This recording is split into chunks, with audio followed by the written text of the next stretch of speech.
Under the theme, The Courage to Rebuild, government's events memorializing Hurricane Dorian victims set for later this month are said to be progressing well. A weather and mental health symposium, wreath-laying ceremonies, and a concert and church service are all on the activities list. Two Dorian survivors from Abaco and Grand Bahama relived their harrowing experience at the Office of the Prime Minister's weekly press briefing this morning. Carla Palmer has the story.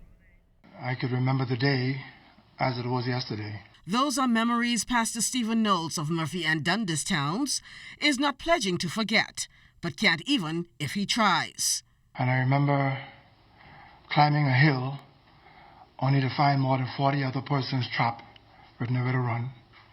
Looking to the left and seeing hundreds of people in the street running from what was the hurricane shelter.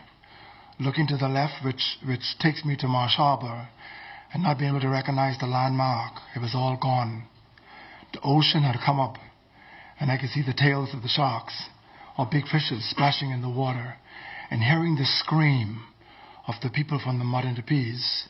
Memories of what he considers to be the worst days of his life back in 2019 when caught up in the killer waves of Hurricane Dorian. And remember swimming with all my might and hitting my head on the lump pool, getting trapped with a wire, and feeling like I was going to die, but knew that I couldn't die because there was so much people waiting for me. Somehow in that moment I separated my crushed feet. I took my pain out of the equation, and I focused my mind somehow on what I saw, the devastation, the helpless people, those who were trapped in their cars, hanging from trees, stuck in places, and I just blocked out my pain and kept that firefighter boot on. The Category 5 storm, which sat on Abaco for several hours back on September 1st, has changed his life and that of other victims forever. I had to sleep under the bridge until the next morning. Fast forward the track. I ended up going to, I had to go in for a couple of days for quarantine, saw the doctor, and then they took the shoes off, and then that's when I realized my foot was in trouble. Fast forward the track to save my left feet.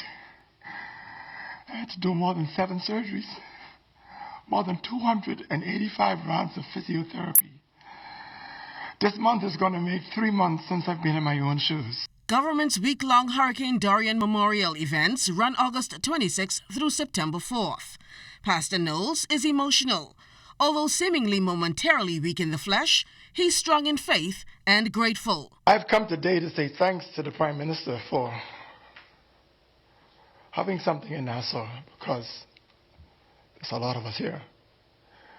Not because we want to be here, there's a lot of us have nowhere else to go. Grand Bahama hurricane survivor Baronet Thomas is appealing for the public's continued prayers and support. For the Bahamas Tonight, I'm Carla Palmer. Western Air introduces new jet flight services between Nassau and Fort Lauderdale. You heard right. Western Air is now flying between Nassau and Fort Lauderdale, Florida. Whether you're flying for business, shopping, or taking the family on a quick getaway, Western Air is at your service. Less flight time, more you time. You bring your family, you bring your crew, and we'll bring ours. Western Air, we'll take you there. Now jetting to Fort Lauderdale, Florida. Ladies and gentlemen, welcome to Fort Lauderdale.